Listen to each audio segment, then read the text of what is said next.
ஸ்ரீ ஆண்டாள் அருளிச் செய்த திருப்பாவை 8ஆம் பாசுரம்.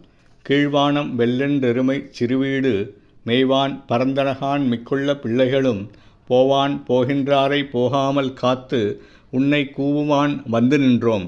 கோது களமுடைய பாவாய் எழுந்திராய் பாடிப் பறைகொண்டு மாவாய் பிளந்தானை மல்லரை மாட்டிய தேவாதி தேவனை சென்று நாம் சேவித்தால் ஆவாவென்று ஆராய்ந்து அருளேலோர் எம்பாவாய்.